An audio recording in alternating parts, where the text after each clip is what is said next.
Hello friends, कैसे हैं आप लोग। सबसे पहले मैं आप लोगों को थैंक यू बोलना चाहूंगी। आप लोगों के इतने अच्छे कमेंट्स पढ़ के मुझे सच में मोटिवेशन मिलता है कि मैं अपने काम में और परफेक्शन लेके आऊं। So thank you so much. ऐसे ही कमेंट्स करते रहिए, they are really motivating. Thank you again. चलिए शुरू करते हैं आज का लेक्चर। आज हम पढ़ने वाले हैं सेंट्रलाइजेशन एंड डिसेंट्रलाइजेशन। ठीक है, ऑलरेडी ये टॉपिक्स हम पढ़ चुके हैं। आज का टॉपिक है सेंट्रलाइजेशन एंड डिसेंट्रलाइजेशन। इसके बाद हमारे 3 टॉपिक्स और बचते हैं पब्लिक एडमिनिस्ट्रेशन में। और एक चीज मैं और बताना चाहती हूँ, कल से फाइनेंस का भी हम सेक्शन शुरू कर रहे हैं, फाइनेंशियल एडमिनिस्ट्रेशन। ठीक है, ये 3 टॉपिक्स तो चलेंगे ही साथ में, और इसके पैरेलली मैं फाइनेंशियल एडमिनिस्ट्रेशन के भी लेक्चर्स कल से अपलोड करूंगी। ठीक है, चलिए पढ़ते हैं आज सेंट्रलाइजेशन एंड डिसेंट्रलाइजेशन, जिसमें हम पढ़ेंगे meaning of centralization and decentralization, definition of centralization and decentralization, types of decentralization, approaches, merits and demerits of this, and factors governing decentralization. Okay, so let's start. First is meaning of centralization and decentralization. तो meaning of centralisation है, it's means concentration of authority at the top level of administrative system. इसका मतलब है जो जितनी भी authority है वो कहां पर कंसेंट्रेटेड होगी, टॉप लेवल पे। ठीक है, और जो बॉटम लेवल्स है उन पे अथॉरिटी नहीं होगी, उसका मतलब होता है सेंट्रलाइजेशन। डिसेंट्रलाइजेशन का मतलब होता है on the other hand mean dispersal of authority among the lower levels of the administrative system। इसका मतलब होता है डिस्पर्सल का मतलब होता है फैलाव या प्रसार। इसमें क्या होता है, जो आपके लोअर लेवल्स होते हैं उन पे अथॉरिटी को हम डिवाइड कर देते हैं, उनमें प्रसार कर देते हैं, अथॉरिटी का डिवाइड कर देते हैं। टॉप लेवल की बजाय लोअर लेवल्स पे हम अथॉरिटी डिवाइड कर देते हैं। ठीक है, next centralization system of administration क्या है। The lower levels called field offices can not act on their own initiative. Centralize system of administration क्या है, अभी हमने पढ़ा था सेंट्रलाइजेशन का क्या मतलब था, अब हम पढ़ रहे हैं सेंट्रलाइज सिस्टम ऑफ एडमिनिस्ट्रेशन क्या है। तो उसमें जो लोअर लेवल्स पे होते हैं, मान लीजिए एक मेन ऑफिस हो गया और बाकी उसकी यूनिट्स हो गई, इनको हम बोलते हैं field offices. Can not act on their own initiative. तो ये जो फील्ड ऑफिसेस होते हैं ये अपने इनिशिएटिव पे वर्क नहीं कर सकते। They have to refer most of their problems to the higher level called headquarters for decision making. तो ये जो हमारे फील्ड ऑफिसेस होते हैं ये किस पे डिपेंड होते हैं, हेडक्वार्टर पे डिपेंड होते हैं। जितनी भी डिसीजंस होते हैं वो हेडक्वार्टर से इनको मिलते हैं और उसके अकॉर्डिंग ये काम करते हैं। They act as only implementing agencies. तो ये जो फील्ड ऑफिस होते हैं ये केवल इम्प्लीमेंटिंग एजेंसीज की तरह काम करते हैं। इन्हें जो जितने भी डिसीजंस होते हैं इनके हेडक्वार्टर्स में होते हैं, इनके पास कोई भी अथॉरिटी नहीं होती है डिसीजंस लेने की। ऐसे सिस्टम्स को बोलते हैं सेंट्रलाइज्ड सिस्टम। ठीक है, मतलब एक सेंटर हो गया, उस सेंटर से ही सारे डिसीजंस हो रहे हैं, बाकी ये लोग डिसीजन नहीं करते हैं, ये लोग केवल इम्प्लीमेंटिंग एजेंसी जो भी काम है उसको इम्प्लीमेंट करने का ही काम करते हैं। जबकि डिसेंट्रलाइज सिस्टम क्या होते हैं, ये ऐसे सिस्टम्स होते हैं जिनके फील्ड ऑफिसेस, ये उनका हेडक्वार्टर हो गया, ये फील्ड ऑफिसेस हो गए। तो इन फील्ड ऑफिसेस के बाद भी कुछ स्पेसिफिक मैटर्स को सॉल्व करने के लिए इनिशिएटिव लेने की अथॉरिटी होती है, मतलब इनके पास भी कुछ पावर होती है। ठीक है, तो इसको आप ऐसे समझ सकते हो जैसे हमारा इंडियन गवर्नमेंट है, उसमें एक सेंट्रल गवर्नमेंट है और एक स्टेट गवर्नमेंट है। तो सेंट्रल गवर्नमेंट को आप हेडक्वार्टर मान सकते हो और जो स्टेट गवर्नमेंट्स हैं उनको हम फील्ड ऑफिसेस मान सकते हैं। तो कई सारी स्कीम्स ऐसी होती हैं जो सेंट्रल गवर्नमेंट डिसाइड करती है, उसका एक्सेस स्टेट गवर्नमेंट को नहीं होता। लेकिन कई सारी चीजें, स्पेसिफिक मैटर्स कुछ ऐसे भी होते हैं जिसमें स्टेट गवर्नमेंट खुद से भी डिसीजन ले सकती है, उसके लिए उसको सेंट्रल गवर्नमेंट पे डिपेंड होने की जरूरत नहीं है। तो अगर स्टेट गवर्नमेंट के पास अथॉरिटी है खुद डिसीजन लेने की, तो उसको हम बोलेंगे डिसेंट्रलाइज सिस्टम। और जो डिसीजन केवल स्टेट गवर्नमेंट ही लेती है, ऐसे डिपार्टमेंट्स को आप बोलेंगे सेंट्रलाइज सिस्टम, जो केवल एक जगह एक सेंटर से ऑपरेट हो रहे हैं। डिसेंट्रलाइज का मतलब है जिसके कई सारे सेंटर्स हैं, यानी कि हर सेंटर पे अपने डिसीजंस लोग ले रहे हैं। ठीक है, नेक्स्ट है एक टर्म है रीसेंट्रलाइजेशन। ठीक है, इसका कुछ ज्यादा थ्योरी नहीं है, बस ये एक टर्म है, मैंने सोचा आप लोगों को बता देती हूँ, अगर क्वेश्चन में आएगा तो एटलीस्ट आप लोग को पता होगा। रीसेंट्रलाइजेशन क्या है? ऐसी, it's mean opposite of decentralization. ठीक है, और री का मतलब क्या होता है? दोबारा से, मतलब एक चीज जो पहले सेंट्रलाइज थी, ठीक है, फिर उसको डिसेंट्रलाइज कर दिया, उसके बाद अगेन उसे सेंट्रलाइज कर दिया, तो ये हो गया हमारा रीसेंट्रलाइज। ठीक है, री का मतलब दोबारा से, तो पहले वो सेंट्रलाइज थी, फिर उसे डिसेंट्रलाइज किया, और उसे अगेन सेंट्रलाइज करने का मतलब है रीसेंट्रलाइज। तो ये अपोजिट हो गया सेंट्रलाइज डिसेंट्रलाइज का। ठीक है, इसके बाद अगर इसे कन्वर्ट करेंगे तो ये सेंट्रलाइज होगा और इसको बोलेंगे रीसेंट्रलाइज। ठीक है, next, definition of centralization and decentralization. ठीक है, तो in terms of L D. White, he said the process of transfer of administrative authority from a lower to a higher level of government is called centralization।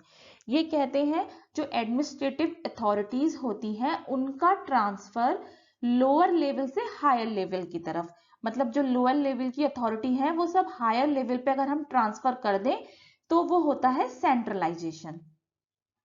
ठीक है, और इसका जो converse है, यानी कि इसका जो उल्टा है वो है सेंट्रलाइजेशन। इसका उल्टा क्या होगा कि हम टॉप लेवल की अथॉरिटीज बॉटम लेवल पे दे दें, या फिर अपर लेवल की अथॉरिटीज लोअर लेवल पे दे दें, तो ये हो जाएगा डिसेंट्रलाइजेशन। ठीक है, in terms of L D. White. Next है हेनरी फ्योल। ये कहते हैं everything that goes to increase the importance of the subordinate rule, मतलब ऐसी कोई भी चीज जो सबऑर्डिनेट रोल की इंपॉर्टेंस को इंक्रीज करता है। सबऑर्डिनेट मतलब जूनियर या फिर लोअर लेवल, अगर कोई भी ऐसी चीज जो लोअर लेवल की इंपॉर्टेंस को इंक्रीज करता है उसको डिसेंट्रलाइजेशन कहते हैं। ठीक है, लोअर लेवल की पावर्स को या इंपॉर्टेंस को बढ़ाने वाली चीज को डिसेंट्रलाइज कहते हैं in terms of in words of Henri Fayol. ठीक है, everything which goes to decrease it is decentralization. ठीक है, ऐसी कोई भी चीज जो इस इंपॉर्टेंस को कम कर रही हो, ठीक है, इस लोअर लेवल की वैल्यूज को कम कर रही हो, उसको हम कहेंगे सेंट्रलाइजेशन। ठीक है, ये है वर्ड्स हेनरी फ्योल के। नेक्स्ट है टाइप्स ऑफ डिसेंट्रलाइजेशन। ठीक है, हमारे लिए इंपॉर्टेंट क्या है? डिसेंट्रलाइजेशन। सेंट्रलाइज का मतलब हो गया अथॉरिटी सिर्फ कुछ ही हाथों में है, जो टॉप पे है उनके हाथों में है, लेकिन हमारा फोकस है डिसेंट्रलाइजेशन पे कि अथॉरिटीज हम कैसे डिवाइड कर दें जिससे हमारा काम फास्ट हो। तो इसके अभी मेरिट्स भी पढ़ेंगे आगे, तो यहाँ पे हम बात कर रहे हैं types of decentralization, not centralization, only decentralization because decentralization is important। तो टाइप्स ऑफ डिसेंट्रलाइजेशन में क्या है? Political decentralization, territorial decentralization and functional decentralization. ठीक है, फर्स्ट है हमारा पॉलिटिकल डिसेंट्रलाइजेशन। ये क्या है? It stands for the establishment of new levels of government like the autonomous states in India। इसका मतलब है establishment of new level of government, एक नई लेवल की गवर्नमेंट का establishment, like autonomous states in India, जैसे कि ऑटोनॉमस स्टेट्स हैं जो इंडिया के, उनमें जैसे कि हमारे जो नॉर्थ ईस्ट के स्टेट हैं, मिजोरम, त्रिपुरा, असम या फिर लद्दाख, जो ऑटोनॉमस स्टेट्स हैं उनमें एक अलग गवर्नमेंट, उसमें जो गवर्नमेंटल रूल्स होते हैं वो अलग होते हैं, तो उस तरीके के स्टैब्लिशमेंट को कहते हैं पॉलिटिकल डिसेंट्रलाइजेशन। ठीक है, in the federal system political authorities is divided between center government and the regional governments। ठीक है, फेडरल सिस्टम कौन से होते हैं, केंद्र शासित जो होते हैं सिस्टम्स, उसमें जो पॉलिटिकल अथॉरिटी होती है वो डिवाइडेड होती है सेंट्रल गवर्नमेंट में और रीजनल गवर्नमेंट यानी कि स्टेट गवर्नमेंट में। ठीक है, तो ये आपका हो गया political decentralization. The establishment of city government in USA, Panchayati Raj and municipal corporation in India, county government in Britain and prefectural government in Japan are good examples of political decentralization। ठीक है, तो ये कुछ एग्जाम्पल्स हो गए डिसेंट्रलाइजेशन के, जिसमें हम क्या कर रहे हैं, जो पॉलिटिकल पावर है वो जो लोअर लेवल पे लोग काम कर रहे हैं, ठीक है, जो एक अलग गवर्नमेंट से अलग हटकर है, वो गवर्नमेंट का ही पार्ट, लेकिन उनके रूल्स कुछ अलग हैं। जैसे पंचायत में उनके पास अथॉरिटी होती है, पंचों के पास, कि वो डिसीजन ले पाए जो भी उनके गांव से रिलेटेड है। ठीक है, तो ऐसी ऐसी संस्थाओं में अथॉरिटी डिवाइड करना ही पॉलिटिकल डिसेंट्रलाइजेशन है। नेक्स्ट है टेरिटोरियल डिसेंट्रलाइजेशन। टेरिटोरियल का मतलब होता है प्रादेशिक। ठीक है, it stands for establishment of area administrative units. ठीक है, ये क्या मतलब है, फील्ड ऑफिसेस का establishment by the higher authority यानी कि हेडक्वार्टर्स द्वारा। For example the creation of division, districts, talukas, circles and so on in India.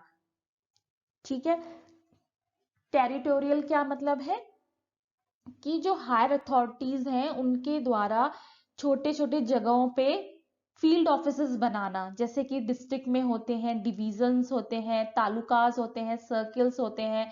ऐसे ही हम एक बड़े स्टेट को कैसे डिवाइड करते हैं, डिस्ट्रिक्ट्स में डिवाइड कर देते हैं, फिर तहसील होती हैं, ये इसमें सब डिवाइड करते हैं। तो ये किसमें आ गया, टेरिटोरियल सेंट्रलाइजेशन में होता है, और उस पर्टिकुलर डिस्ट्रिक्ट में भी कुछ पावर होती है। ठीक है, डीएम के पास पावर होती है, अथॉरिटी होती है कि वो डिसीजन ले पाए, जो भी वहां पर चल रहे हैं मैटर्स उनको देखे, उनके अकॉर्डिंग डिसीजंस ले। तो ऐसी ऐसी पावर्स जो डिवाइड होती हैं उनको टेरिटोरियल सेंट्रलाइजेशन कहते हैं। These are vested with the decision making powers within specified limits and thus function is an independent matter। ठीक है, तो ये क्या होती है, ये वेस्टेड मतलब स्थिर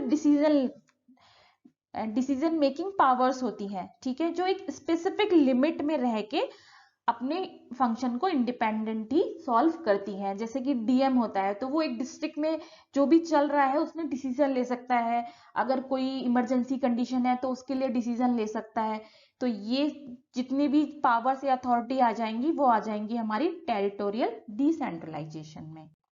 नेक्स्ट है फंक्शनल डिसेंट्रलाइजेशन। ये क्या होता है, it employees the wasting of decision making authority in the specialized unit by the central agency। ये क्या करते हैं, ये स्थिर डिसीजन मेकिंग अथॉरिटी जो कि स्पेशलाइज्ड होती है यूनिट, वो कौन अपॉइंट करता है, सेंट्रल एजेंसीज अपॉइंट करती है। For example the creation of technical and professional bodies in India like university grant commission UGC. ठीक है, flood control board, central social welfare board and so on.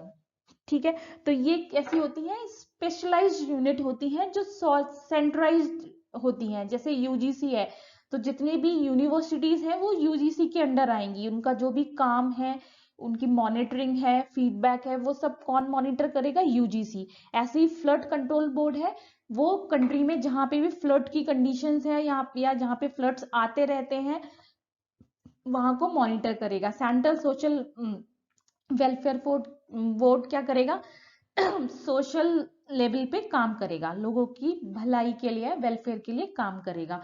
तो ये कुछ सेंट्रलाइज यूनिट हो गई, जिसको किसने पावर दी है, अथॉरिटी दी है, सेंटर ने अथॉरिटी दी है, और ये सेंट्रल एजेंसी की तरह काम करती है, मतलब एक सिंगल एजेंसी जो सबको मॉनिटर कर रही है। ये हो गई हमारा फंक्शनल डिसेंट्रलाइजेशन, मतलब फंक्शन के आधार पर अथॉरिटी डिवाइड करना, डिसेंट्रलाइज करना। ठीक है, नेक्स्ट है आपकी अप्रोचेस। 4 टाइप्स की अप्रोचेस है। फर्स्ट है doctrinal approach, next is political approach, next is administrative approach, and the last one is dual row approach. ये डुअल रो नहीं है, रोल है, सॉरी मिसप्रिंट हो गया है। ठीक है, डुअल रोल अप्रोच। तो फर्स्ट है डॉक्ट्रिनल अप्रोच। अब ये क्या है, डॉक्ट्रिनल का मतलब होता है सैद्धांतिक, सैद्धांतिक इसका मतलब होता है सैद्धांतिक। तो ये सिर्फ एक आइडिया है, ये इम्प्लीमेंट नहीं हुआ है अभी तक, केवल एक कहते हैं ना, किसी भी चीज का एक आइडियलिज्म रूप होता है, एक आइडियल रूप होता है, तो ये वही है। It conceives decentralization as an end in itself and not as a mean to the realization of some goal। अब ये कहते हैं डिसेंट्रलाइजेशन अपने में ही एक एंड है, मतलब लास्ट है, उस वो कोई मीडियम नहीं है किसी गोल को अचीव करने के लिए, अपने आप में ही एंड है। मतलब आपने किसी को अथॉरिटी दे दी, बस अब वो उसका काम है वो उसको कैसे यूज करता है, ये एक मीडियम नहीं है काम कराने का। ठीक है, it views decentralization in terms of idealism, that is a theory which holds that things exist only as an idea in the mind। ठीक है, ये एक आइडियलिज्म है, इसमें जो डिसेंट्रलाइजेशन है वो आइडियलिज्म है, जो कि केवल एक थ्योरी है जो सिर्फ माइंड में है पर एग्जिस्ट नहीं करती। ठीक है, उसको प्रैक्टिकल करना बहुत मुश्किल है, आइडियल है वो। ठीक है, नेक्स्ट है पॉलिटिकल अप्रोच। अब ये क्या कहती है, ये कहती है it says that creation of decentralized unit with a set of operational autonomy is governed by political factor.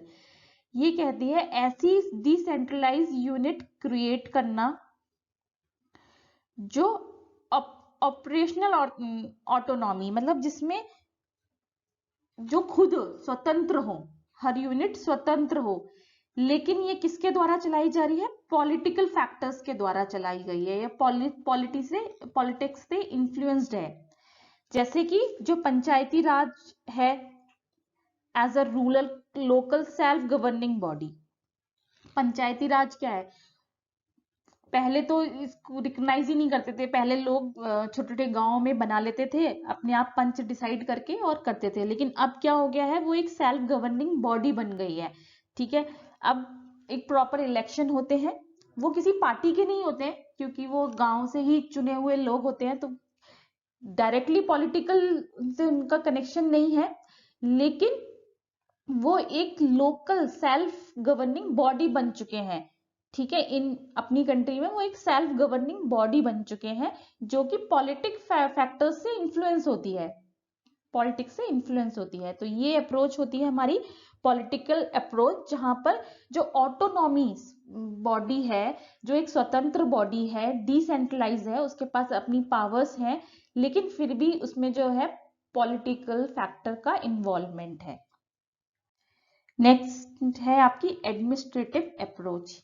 It says that establishment of autonomous decentralized unit in the field is determined by the factor of administrative efficiency, that is better decision making and faster problem solving। इनका कहना है जो field offices हैं वो autonomous decentralized unit होनी चाहिए, जिससे क्या हो, ज्यादा अच्छा डिसीजन ले पाए, वो बेटर डिसीजन ले पाए और फास्ट प्रॉब्लम सॉल्विंग हो। ठीक है, फास्ट कैसे होगी? अब ये ऑटोनॉमस है, मतलब स्वतंत्र हैं डिसीजन लेने के लिए, इनको किसी से पूछना नहीं है, कहीं से कुछ ऑर्डर नहीं लेना है, इनको खुद ही ऑर्डर लेना है, तो ऑब्वियसली ये किसी भी डिसीजन पे जल्दी ऑर्डर ले पाएंगे, अदरवाइज इनको किसी से पूछना पड़ेगा। डिसीजन मेकिंग, खुद डिसीजन ले पाएंगे, कैसे ले पाएंगे? अब इनके आसपास का इन्वायरमेंट कैसा है, क्या है, ये तो सिर्फ इन्हीं को पता है, इनके हेड ऑफिस को थोड़ी पता है। तो ये चीज, ये अच्छे प्रॉपर डिसीजन ले पाएंगे और फास्ट प्रॉब्लम सॉल्विंग, इनकी स्पीड ज्यादा अच्छी होगी। ठीक है, ऐसी ऑटोनॉमस बॉडीज की, for example the creation of region, division, district, subdivision, talukas, circles between the state headquarters and the field. ठीक है, जैसे कि हमारा डिस्ट्रिक्ट लेवल पे होता है, डीएम अपॉइंट होते हैं, तो उस डीएम को हर डिसीजन के लिए हेडक्वार्टर पे फोन करने की जरूरत नहीं है कि यहाँ पे दंगे हो गए हैं तो मैं क्या करूं। वो अपने आप डिसीजन ले सकता है, उसके पास अथॉरिटी है, वो एक ऑटोनॉमस बॉडी की तरह काम करता है। उसको अथॉरिटी दी हेडक्वार्टर ने है, लेकिन उसके पास अथॉरिटी है। तो इस तरीके की जो अथॉरिटीज होती हैं, इस तरीके की जो अप्रोचेज होती हैं, उसको एडमिनिस्ट्रेटिव अप्रोच कहते हैं। लास्ट है डुअल रोल अप्रोच। इसमें क्या है, it conceives decentralization as a method of resolving conflict in field administration between tradition and change। ठीक है, इसका काम क्या है, ये फील्ड में जो कॉन्फ्लिक्ट्स होते हैं, ट्रेडिशन यानी परंपराओं में जो चली आ रही है परंपराएं, और जो मॉडर्न सिनेरियो है उसमें जो कॉन्फ्लिक्ट्स होते हैं उनको रिजॉल्व करना। ठीक है, डुअल रोल का मतलब ही यही है। डुअल का मतलब जो ट्रेडिशन चले आ रहे हैं उनको रिमूव करना, और जो मॉडर्न सोच है उसको इम्प्लीमेंट करना। ठीक है, ट्रेडिशन कैसे चले आ रहे हैं, जैसे बिना पैसे दिए आपका काम नहीं होगा, या आपकी जो फाइल है वो डिले, उन्होंने टाइम सेट कर दिया, 1 महीने से पहले फाइल नहीं मिलेगी आपको साइन करके। तो ये जो काम ट्रेडिशन में चले आ रहे थे बहुत सालों से, ऐसी चीजों को रिमूव करना, और जो नई नई जनरेशन है, जैसे आज लोगों के पास बहुत कम टाइम है, चीजें ऑनलाइन होनी चाहिए जिससे काम फास्ट हो, तो इस तरीके की सोच को इम्प्लीमेंट करना और इनके बीच में जो कॉन्फ्लिक्ट्स होते हैं उनको रिजॉल्व करना इस अप्रोच में काम है। ऐसी पावर्स दी जाती हैं ऐसी बॉडीज को जो इन मैटर्स को सॉल्व करती हैं। ठीक है, the uses of status Q oriented colonial field administration. ठीक है, ये कैसे, ये जो स्टेटस क्यू, ये जो होता है ये लैटिन वर्ड है। ठीक है, इसका मतलब होता है कि स्टेट अफेयर्स,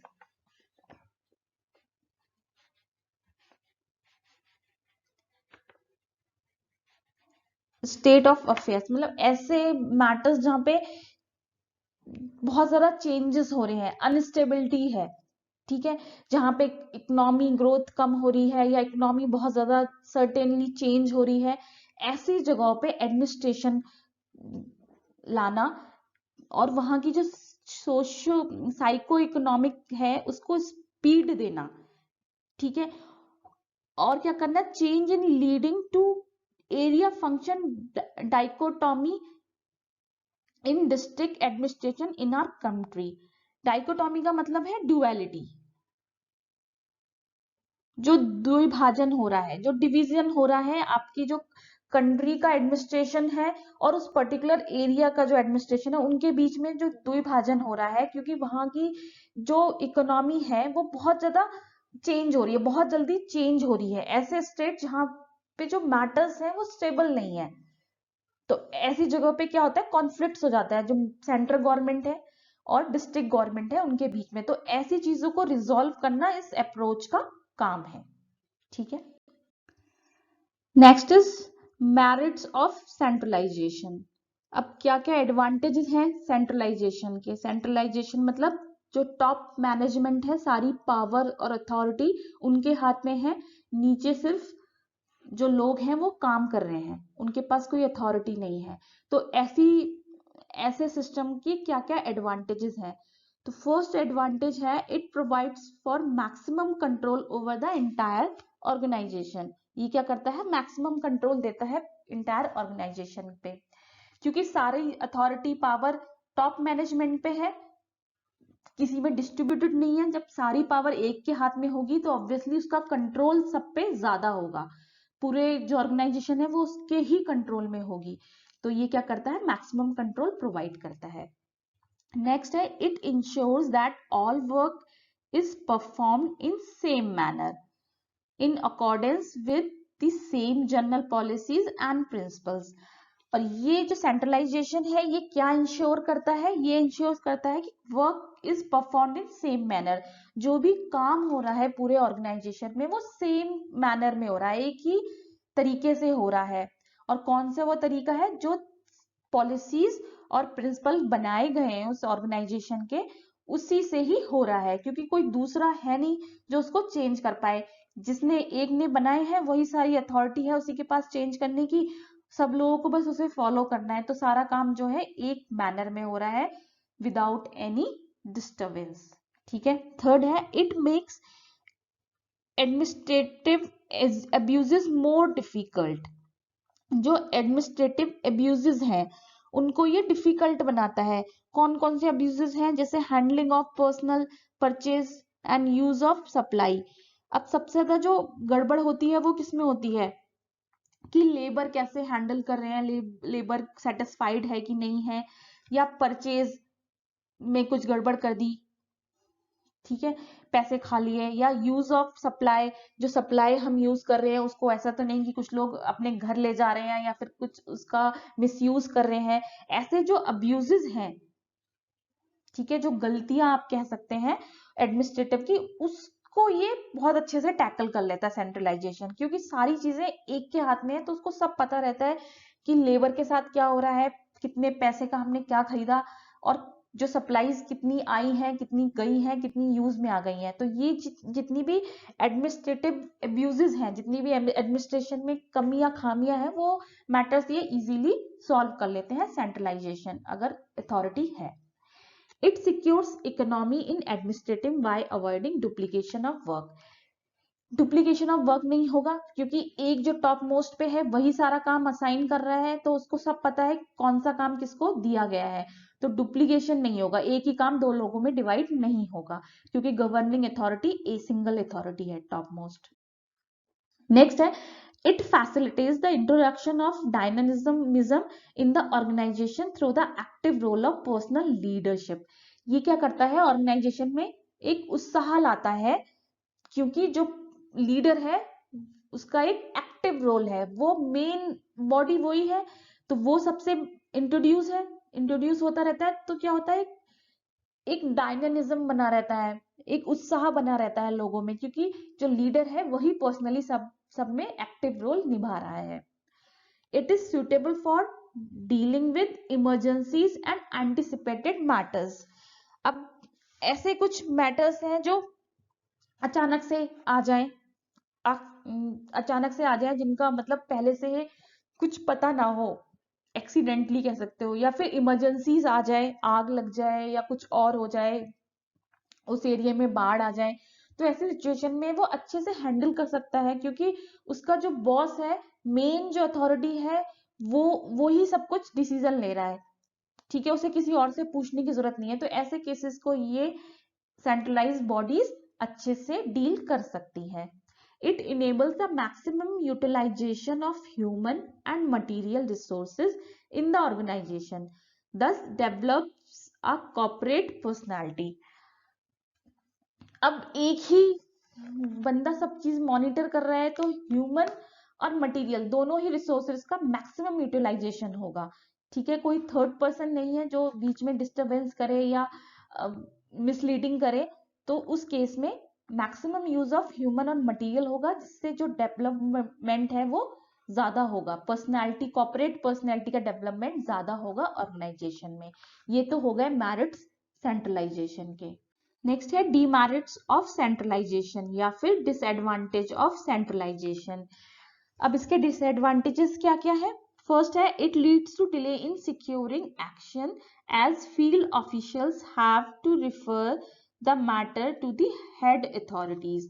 अब ये कह रहे हैं जो एक हेडक्वार्टर है इसके बहुत सारे फील्ड ऑफिसेज हैं, तो इन फील्ड ऑफिसर्स को एक्शन लेने में डिले हो जाता है क्योंकि इनको किससे मैटर डिस्कस करना होता है, पहले हेडक्वार्टर से, उसके बाद ये एक्शन लेते हैं क्योंकि इनके खुद के पास तो कोई अथॉरिटी है नहीं, सारी अथॉरिटी सेंटर के पास है। तो इस केस में डिले हो जाता है एक्शन लेने में फील्ड ऑफिसर्स को, ये इसका एक डिसएडवांटेज है। सेकंड है it makes the head office overburdened due to apoplexy at the top and anemia at the extremis। ये क्या कह रहे हैं, जो हेड ऑफिस होते हैं वो ओवर बर्डेंड हो जाते हैं, मतलब उनमें इतना बर्डन हो जाता है, उन पे सारे डिसीजन उन्हीं को ही लेने हैं। ठीक है, तो इसको इसमें एक फेज इनने जोड़ दी है कि जो टॉप है उसके पास तो रक्त, कहते हैं ना एपेलेक्सी का मतलब होता है रक्तघात, या फिर उसको तो दौरे पड़ते हैं, इतने ज्यादा उनके पास काम होता है। और जो नीचे वाले होते हैं, एक्सट्रीमिटीज होते हैं, उनको एनेमिक हो जाते हैं, उन्हें रक्त की कमी हो जाती है, ब्लड की कमी हो जाती है। ये एक फ्रेज है जिसे कहते हैं किसी के पास इतना ज्यादा ब्लड है कि उसे हार्ट अटैक पड़ रहा है और किसी के पास ब्लड ही नहीं है, वो एनेमिक हो गया है। तो इस तरह की कंडीशन हो जाती है कि इनके पास तो कुछ है ही नहीं करने को, और जो हेडक्वार्टर है उनके पास इतना कुछ है कि हर चीज का डिसीजन इनके पास ही इनको ही लेना है। तो इनके पास काम बहुत ज्यादा है और इनके पास कोई काम ही नहीं है। तो ये एक डिमेरिट हो गया सेंट्रलाइजेशन का। It leads to autocratic control over subordinates and thus result in lack of flexibility in administration। autocratic का मतलब होता है निरंकुश, मतलब कोई अंकुश ही नहीं है उस पे। तो इस टाइप की सिस्टम में क्या होता है, जो जूनियर्स होते हैं उन पे बहुत ज्यादा कंट्रोल हो जाता है, उन सारे कंट्रोल जो है एक ही के हाथ में आ जाते हैं उनके। तो इस केस में क्या हो जाता है, फ्लेक्सिबिलिटी जीरो हो जाती है। अब जो जूनियर है वो तो कुछ कर ही नहीं सकता, उसका सारा कंट्रोल किसके पास है, एक ही के पास है। तो इस केस में वो कुछ भी नहीं कर पाएगा और इसकी वजह से जो एडमिनिस्ट्रेशन है उसमें फ्लेक्सिबिलिटी नहीं रहेगी। नेक्स्ट है it makes administration irresponsive as the head office act without the knowledge of local conditions and requirements। अब जो एडमिनिस्ट्रेशन है वो इनरिस्पॉन्सिबल हो जाता है। क्यों हो जाता है, क्योंकि वो डिसीजन तो हेड ऑफिस ले रहा है, लेकिन जो वहां की लोकल कंडीशंस हैं और रिक्वायरमेंट्स हैं वो फील्ड ऑफिस को पता है, और फील्ड ऑफिस के पास कोई अथॉरिटी नहीं है, तो वो हेड ऑफिस से कुछ कह नहीं सकता, जो कह रहा है उसको वो सुन नहीं रहा है। तो उस केस में क्या होगा, जो भी एडमिनिस्ट्रेशन होगा वो इनरिस्पॉन्सिबल होगा, उसका कोई लॉजिक नहीं होगा, क्योंकि जब उन्हें फील्ड की कंडीशन ही नहीं पता है तो वो क्या डिसीजंस लेंगे या क्या पॉलिसीज बनाएंगे उस केस में। तो ये इसका एक बहुत बड़ा डिसएडवांटेज है इस सिस्टम का। It does not facilitate peoples participation in administration policy process. अब इसमें जो है इस टाइप के सिस्टम में पीपल्स का कोई पार्टिसिपेशन नहीं है। अब पब्लिक एडमिनिस्ट्रेशन है उसमें पब्लिक का ही पार्टिसिपेशन ना हो तो ऐसे एडमिनिस्ट्रेशन का मतलब यूजलेस है। ऐसा एडमिनिस्ट्रेशन जब आपको पता ही नहीं है लोगों को चाहिए क्या, उनकी रिक्वायरमेंट्स क्या है, ये नहीं पता है, तो ये बिल्कुल यूजलेस सिस्टम है in terms of people's view के अकॉर्डिंग। ठीक है, it does not allow the development of second line of executives. अब ये इस टाइप का सिस्टम क्या होता है, जो सेकंड लाइन के एग्जीक्यूटिव्स होते हैं, यानी कि जो फील्ड ऑफिस के एग्जीक्यूटिव्स होते हैं, उनका तो कोई डेवलपमेंट ही नहीं होगा, उनका कोई प्रमोशन ही नहीं होगा, उनके पास कोई अथॉरिटी ही नहीं है कुछ करने की। तो वो एक तरीके से उनकी लाइफ बिल्कुल खराब हो जाती है इस टाइप के सिस्टम में। जो टॉप ऑफिस में हेडक्वार्टर में बैठे हैं वो तो उनके तो प्रमोशंस हो रहे हैं, उनकी वैल्यू है, उनके पास अथॉरिटी है। जो फील्ड ऑफिसेज में है उनकी कोई वैल्यू नहीं है, उनके पास अथॉरिटी नहीं है। तो सेकंड लाइन के एग्जीक्यूटिव्स जो होते हैं उनका डेवलपमेंट ऑलमोस्ट खत्म हो जाता है इस टाइप के सिस्टम में। नेक्स्ट है it is not conductive for the expansion and diversification of the organization. ठीक है, अब इस टाइप के जो सिस्टम होते हैं उसमें एक्सपेंशन और डाइवर्सिफिकेशन यानी कि उसमें परिवर्तन लाना बहुत मुश्किल काम है। क्यों काम है? एक्सपेंशन इसलिए मुश्किल है क्योंकि हेड ऑफिस के पास ऑलरेडी इतने सारे फील्ड ऑफिसेज हैं, अगर वो और बढ़ाएगा तो बहुत ज्यादा बर्डन एक ही ऑफिस पे पड़ जाएगा, जो कि बहुत मुश्किल है एक्सपेंशन। और डाइवर्सिफिकेशन मतलब परिवर्तन इसलिए मुश्किल है क्योंकि चेंजेस करेंगे तो आपको सारी चीजें चेंज करनी पड़ेगी और सारा काम उस चेंज में केवल हेड ऑफिस को करना पड़ेगा, और जो बाकी फील्ड ऑफिस है उन्हें तो बस फॉलो करना है, कुछ पॉलिसीज नहीं बनानी है, कुछ काम नहीं करना है। तो उस केस में एक्सपेंशन और डाइवर्सिफिकेशन दोनों ही मुश्किल हो जाएगा इन केस ऑफ सेंट्रलाइजेशन। अब है मैरिट्स ऑफ डिसेंट्रलाइजेशन। ठीक है, अभी तो हमने मैरिट और डीमेरिट सेंट्रलाइजेशन के पढ़े थे, मतलब केंद्र सरकार के आप कह सकते हो, याद करने के लिए मैं बोल रही हूँ। मैरिट्स ऑफ डिसेंट्रलाइजेशन, ठीक है, अगर हम जो पावर है, अथॉरिटी है, उसको डिसेंट्रलाइज कर दें, मतलब नीचे लेवल पे भी डिवाइड कर दें, तो उसके क्या क्या एडवांटेज हैं? इसका पहला एडवांटेज है it increase administrative efficiency by reducing delay. Administrative efficiency बढ़ जाएगी क्योंकि आपका डिले कम हो जाएगा। डिले कैसे कम होगा? क्योंकि फील्ड ऑफिसर्स के पास अब अपनी अथॉरिटी है कि वो डिसीजन ले सकता है, तो उसको हेड ऑफिस से पूछने की जरूरत नहीं है बार बार, उसके पास अपनी अथॉरिटी है, अपनी पावर है, तो उस केस में वो ऑन द स्पॉट डिसीजन ले पाएगा और जिसकी वजह से जो डिलेज हैं वो रिड्यूस होंगे। Curbing red tapism and encouraging fast action. Curbing red tapism में ऑलरेडी बता चुकी हूँ। रैट टैपिज्म एक फ्रेज है, इसका मतलब होता है जरूरत से ज्यादा रेगुलेशन बनाना, बहुत ज्यादा रूल्स बना देना। तो ऐसे टाइप के रैट टैपिज्म को ये कर्विंग करेगा, मतलब रोकेगा, उन पे अंकुश लगाएगा और क्या करेगा? फास्टर एक्शन को इनकरेज करेगा डिसेंट्रलाइजेशन सिस्टम। नेक्स्ट है it reduces the workload of the head office. ठीक है, जैसे उसका डिसएडवांटेज था कि वर्कलोड हेड ऑफिस का बहुत बढ़ जाएगा, इस केस में क्या होगा? जो वर्कलोड है वो कम हो जाएगा हेड ऑफिस का, and thus enables the top echelon to concentrate on vital issues. ठीक है, जो हमारे टॉप के एशलॉन्स हैं, मतलब जो टॉप की टोली कह सकते हैं, या टॉप के जो पैनल है या लोग हैं, उनका कंसंट्रेशन जो वाइटल इश्यूज हैं like policy formation, examining major problems and so on, ऐसे इश्यूज पे ज्यादा रहेगा, ना कि जो आज फील्ड ऑफिस से ये प्रॉब्लम आ गई, आज फील्ड ऑफिस से वो प्रॉब्लम आ गई। अगर इन्हीं बातों में उलझे रहेंगे तो जो मेन इश्यूज है कि पॉलिसी कैसे बनानी है, मेजर प्रॉब्लम्स क्या क्या है लोगों की, उनसे उनका ध्यान हट जाएगा। तो अगर हम डिसेंट्रलाइज कर देंगे तो उनका वर्कलोड कम हो जाएगा और जो वाइटल इश्यूज हैं, जो मेन इश्यूज हैं, उस पे जो टॉप मैनेजमेंट है वो ज्यादा ध्यान दे पाएगा।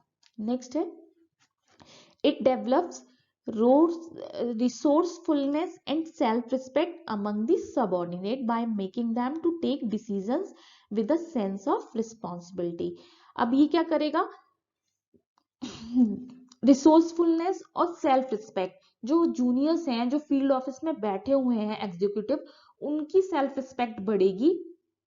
क्यों? क्योंकि उनके पास एक तो उनके पास अथॉरिटी होगी डिसीजन लेने की, और उनको उनकी रिस्पॉन्सिबिलिटी बढ़ेगी, क्योंकि उनके पास अथॉरिटी है तो ऑब्वियसली उनकी रिस्पॉन्सिबिलिटी भी बढ़ेगी, तो एक सेंस ऑफ रिस्पॉन्सिबिलिटी उनके अंदर जागेगी, जिससे वो ज्यादा यूजफुल होंगे और उनकी सेल्फ रिस्पेक्ट भी ज्यादा होगी। ठीक है, it makes administration more responsive as the field unit act with the knowledge of local condition and requirement।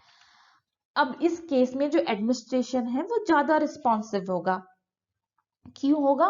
क्योंकि जो डिसीजन ले रहा है उसको लोकल कंडीशंस पता है और लोगों की रिक्वायरमेंट भी पता है, क्योंकि वो फील्ड में काम कर रहा है।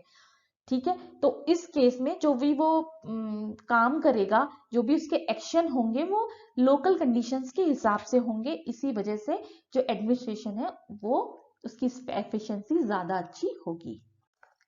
नेक्स्ट है इसका advantage, it facilitates people's participation in administrative process and thus strengthen democracy at the grass root level. अब ये जो सिस्टम है, ये लोगों का जो पार्टिसिपेशन है वो ज्यादा अब होगा, क्योंकि अब पावर किसके पास आ गई, लोगों के पास में आ गई, जिससे जो डेमोक्रेसी है, लोकतंत्र है, वो ज्यादा मजबूत होगी। ग्राउंड रूट लेवल पे, जमीनी तौर पे जो लोकतंत्र है वो ज्यादा मजबूत होगा, क्योंकि पावर क्या है, कॉमन लोगों के पास आ गई। ठीक है, नेक्स्ट है it allows the development of second line of executives. ठीक है, अब जो हमारे फील्ड ऑफिस में एग्जीक्यूटिव बैठे हैं, उनका भी अब डेवलपमेंट होगा, क्योंकि अब उनके पास एडिक्वेट डेलीगेशन ऑफ अथॉरिटी है। ठीक है, यानी कि पर्याप्त मात्रा में उन्हें अथॉरिटी मिल गई है, डेलीगेट कर दी गई है, इसीलिए अब उनका भी डेवलपमेंट होगा। It encourages the expansion and diversification of the organization of effective goal achievement. ठीक है, ये अब क्या करेगा, it encourage the expansion and diversification.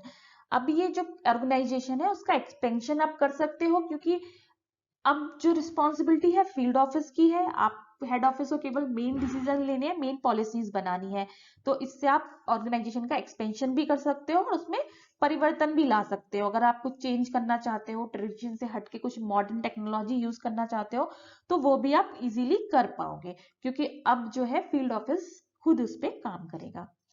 It facilitates the adoption of national policies and programs to the varying condition of different regions.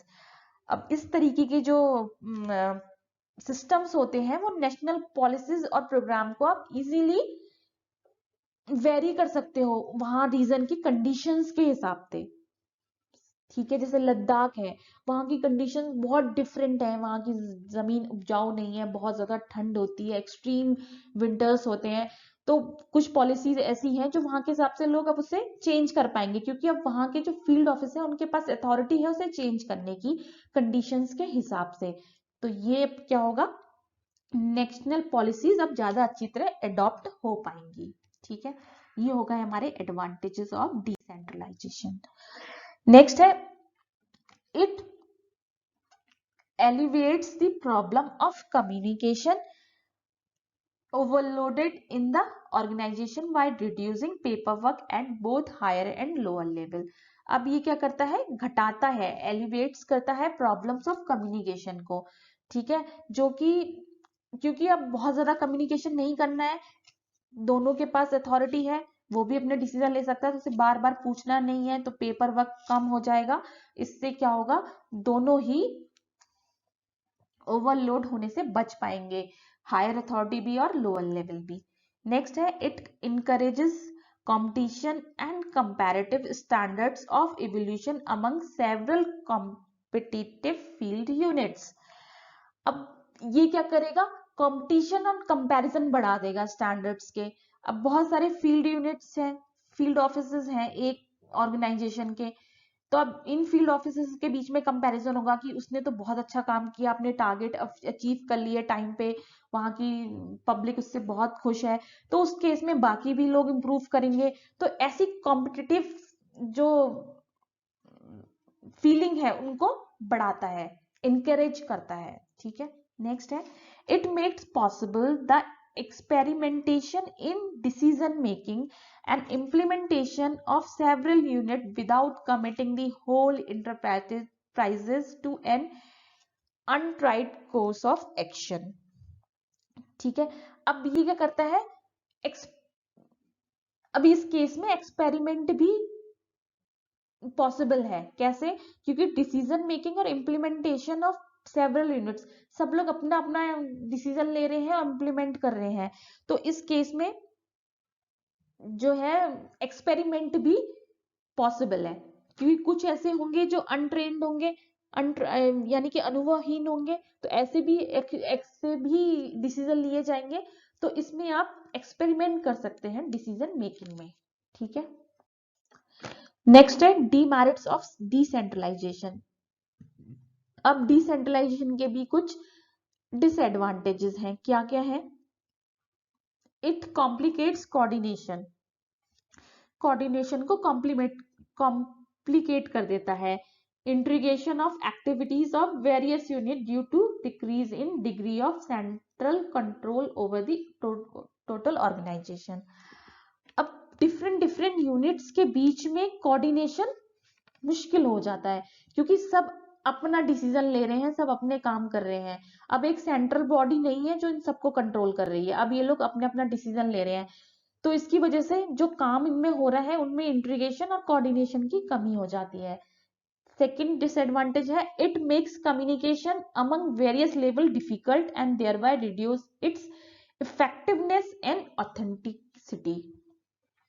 अब हर level पे जो communication है वो आपका डिफिकल्ट हो जाता है, ठीक है, क्योंकि अथॉरिटी अब इनके पास भी है, इनके पास है, इसके पास है, तो हर लेवल पे जो कम्युनिकेशन है वो डिफिकल्ट हो गया। अब इसको बार बार कम्युनिकेट करने की जरूरत नहीं है किसी से भी, तो उस केस में कई बार ऑथेंटिसिटी आपकी रिड्यूस हो जाती है और इफेक्टिवनेस रिड्यूस हो जाती है, क्योंकि अब एक का कंट्रोल नहीं है, सब अपने अपना कंट्रोल कर रहे हैं। It makes administration expensive due to duplication of work and lack of centralized housekeeping services. अब कई बार क्या होता है, दो यूनिट सेम काम करने लगती हैं, डुप्लीकेशन ऑफ वर्क हो जाता है, जिससे क्या होता है इकोनॉमी ज्यादा खर्च हो जाती है, एक्सपेंसिव हो जाता है एडमिनिस्ट्रेशन, ठीक है, और कोई भी सेंट्रलाइज्ड हाउसकीपिंग सर्विस नहीं है तो फीडबैक भी इजीली नहीं मिल पाता कि कौन डुप्लीकेशन ऑफ वर्क हो रहा है कि नहीं हो रहा है। नेक्स्ट है it is not suitable for dealing with emergencies and anticipated matters. अब इस तरीके के जो सिस्टम्स होते हैं डिसेंट्रलाइज्ड वो इमरजेंसीज और अचानक से आने वाली आपदाओं में सही नहीं होते हैं, सुटेबल नहीं होते हैं, क्योंकि उनको पता नहीं होता है कि इमरजेंसी कंडीशंस को कैसे डील करना है, तो उस केस में उनको हेड ऑफिस से ही परमिशन लेनी पड़ती है, तो ये कुछ डिमेरिट्स। नेक्स्ट है it encourages divisive forces in the organisation and thus threaten the organisational integration. कई बार क्या होता है ये डाइवर्सिव फोर्सेस मतलब ऐसे फोर्सेस जो ऑर्गेनाइजेशन में बांटने वाले होते हैं। अब क्योंकि कंट्रोल कईयों के बीच में डिवाइड हो गया है, अथॉरिटी कई यूनिट्स के बीच में डिवाइड हो गई है, तो कई बार क्या होता है कुछ यूनिट डाइवर्सिस मतलब गलत डायरेक्शन में काम करने लगती हैं, जो कि ऑर्गेनाइजेशन के इंटीग्रेशन के या फिर यूनिटी के लिए खतरा बन जाती है, ठीक है। नेक्स्ट है it weaken the national prospective in administration by breeding localism and parochialism, ठीक है। ये क्या करता है नेशनल प्रोस्पेक्टिव को वीक कर देता है कई बार। ब्रीडिंग लोकलिज्म यानी कि जो लोकल लोगों के ब्रीडिंग का मतलब नस्ल या प्रजनन कह सकते हैं आप, कि लोकलिज्म को बढ़ाता है, बढ़ावा देता है, और संकीर्ण मानसिकता को पैराकिलिज्म को बढ़ावा देता है, जिसकी वजह से जो नेशनल प्रोस्पेक्टिव है, जो ऑर्गेनाइजेशन का एक व्यू है, विजन है, उसको कमजोर करता है, क्योंकि अब जो लोकलिज्म है और पैराकिलिज्म है इसको बढ़ावा मिल रहा है। नेक्स्ट है it increases administrative abuses like corruption, mal administration, nepotism and so on, ठीक है। ये जो एडमिनिस्ट्रेटिव अब्यूजेस हैं लाइक करप्शन को बढ़ाता है, मल एडमिनिस्ट्रेशन को बढ़ाता है, नेपोटिज्म मतलब परिवारवाद को बढ़ाता है, क्योंकि अब अथॉरिटी नीचे वालों के पास भी है, लोकल जो ऑफिस है उनके पास है, तो वो चाहते हैं कि हमारे परिवार के लोग यहाँ पे जॉब में लग जाएं, या फिर हम करप्शन कर लेंगे, हमें कोई मॉनिटर करने वाला नहीं है, एडमिनिस्ट्रेशन मल एडमिनिस्ट्रेशन हो रहा है, कोई एडमिनिस्ट्रेशन ही नहीं है, तो इस तरीके की चीजें कई बार बढ़ जाती हैं। These things can be seen in working of Panchayati Raj in our country. इस तरीके की चीजें आप पंचायती राज में देख सकते हैं, जहाँ पे लोग परिवारवाद को बहुत बढ़ावा देते हैं, अगर उनके घर के लोगों ने कुछ कर दिया तो उनका सपोर्ट करते हैं, इस तरीके की चीजें आप देख सकते हैं, ठीक है। तो ये तो हो गए डिसएडवांटेज ऑफ डिसेंट्रलाइज। नेक्स्ट है इफेक्टिव डिसेंट्रलाइजेशन। अब जैसे हमने पढ़ा सेंट्रलाइजेशन वर्सेस डिसेंट्रलाइजेशन, तो जो हमारा इफेक्टिव तरीका है किसी भी ऑर्गेनाइजेशन को चलाने का वो डिसेंट्रलाइजेशन है, जिससे टॉप और बॉटम दोनों ही टाइप के लोगों को सेटिस्फेक्शन रहेगा। लेकिन उसके भी कुछ डिसएडवांटेजेस हैं। तो जेसी चार्ल्सवर्थ ने कुछ सजेशन दे दिए हैं जिससे हम डिसेंट्रलाइजेशन को इफेक्टिव तरीके से इंप्लीमेंट कर सकते हैं। अब वो सजेशंस क्या क्या है? फर्स्ट है, field officers should report to one central agency. ये कहते हैं जो फील्ड ऑफिस है उनको सिर्फ एक ही सेंट्रल एजेंसी को रिपोर्ट करना चाहिए, सारे फील्ड ऑफिसर्स को, अलग अलग एजेंसीज को नहीं करना चाहिए, अदरवाइज कोऑर्डिनेशन नहीं होगा। सेकेंड है, jurisdictional lines should be meticulously drawn। जो भी jurisdictional line है वो बहुत ही बारीकी से खींची होनी चाहिए। मतलब फील्ड ऑफिसर्स को पता होना चाहिए कि उनकी अथॉरिटी कहाँ तक है, किस सीमा तक है, उनको अपनी सीमा पता होनी चाहिए। नेक्स्ट है, procedures in the several field office should be a common standard although they need not to be uniform. वो कहते हैं जो फील्ड ऑफिसर्स हैं उनके जो प्रोसीजर्स होने चाहिए वो कॉमन स्टैंडर्ड के होने चाहिए। ठीक है, वो कहते हैं यूनिफॉर्म होने की जरूरत नहीं है, मतलब बिल्कुल एक जैसे होने की जरूरत नहीं है, बट जो उनके स्टैंडर्ड्स हैं वो कॉमन होने चाहिए। ठीक है, यूनिफॉर्म तो इसलिए नहीं हो सकता क्योंकि वहां का इन्वायरमेंट कैसा है, वहां के लोग कैसे हैं, उनके अकॉर्डिंग थोड़े चेंजेस तो होंगे, लेकिन जो स्टैंडर्ड होना चाहिए वो एटलीस्ट कॉमन होना चाहिए फील्ड ऑफिस में। नेक्स्ट है, field office should have a sufficient flexibility, physical and psychological structure to permit it to adjust the emergent local conditions। और जो फील्ड ऑफिस होने चाहिए उनके पास सफिशिएंट फिजिकल और साइकोलॉजिकल स्ट्रक्चर होने चाहिए जिससे कि वो इमरजेंसी की कंडीशंस में हैंडल कर पाए। उनकी जो भी लोकेशन है, इन्वायरमेंट है, उसके हिसाब से उनके पास फिजिकल एंड साइकोलॉजिकल स्ट्रक्चर्स होने चाहिए। नेक्स्ट है, field office should not make decisions affecting overall policies. Next कहते हैं चार्ल्सवर्थ कि जो फील्ड ऑफिस है वो ऐसे डिसीजन ना ले जिससे ओवरऑल पॉलिसी पे कोई इफेक्ट पड़े। वो केवल वही डिसीजन ले जो कि उनके अपने एरिया के लिए सुइटेबल है। ठीक है, तो ऐसे डिसीजन लेने की परमिशन नहीं होनी चाहिए जो पूरी पॉलिसी को इफेक्ट करते हो। ठीक है, नेक्स्ट है, a system of ready appeals should be present.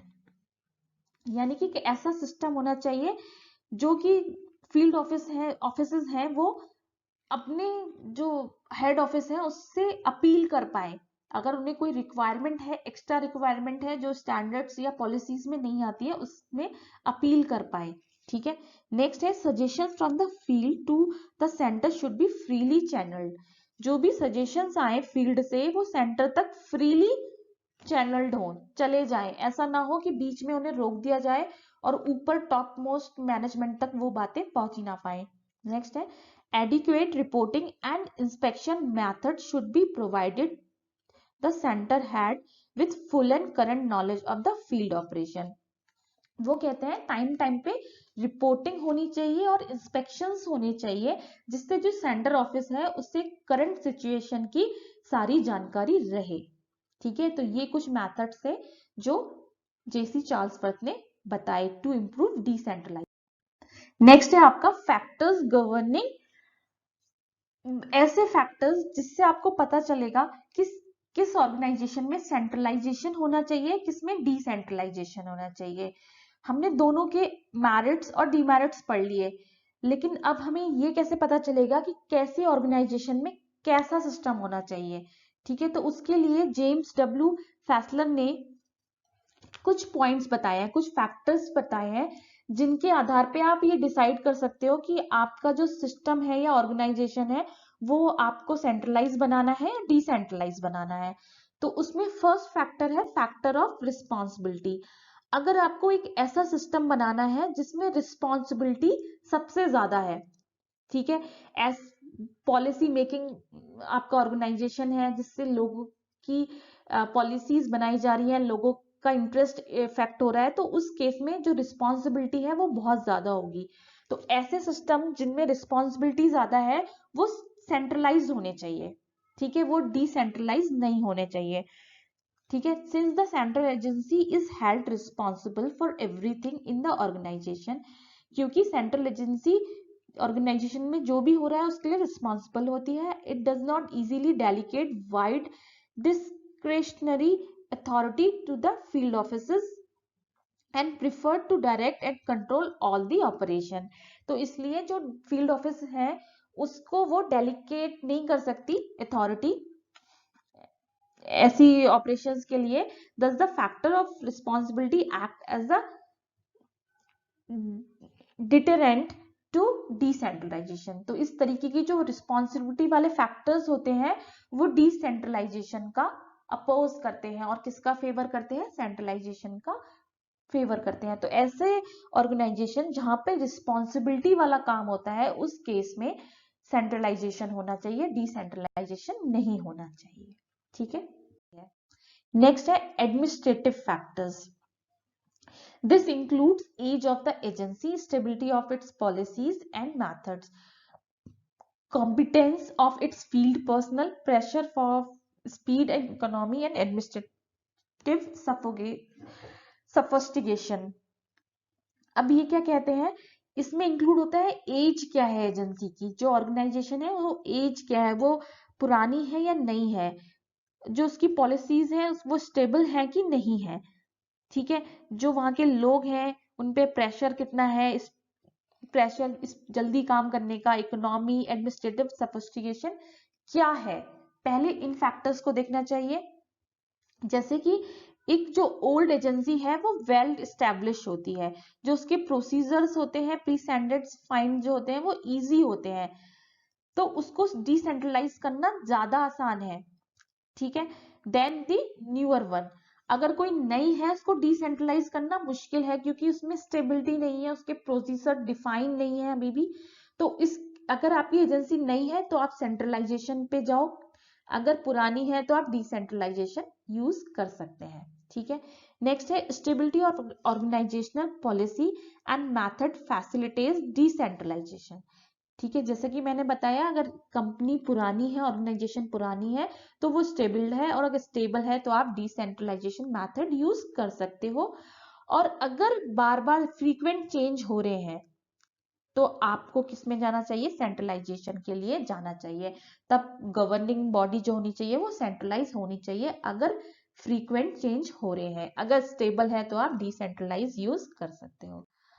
अब फंक्शनल फैक्टर्स क्या कहते हैं.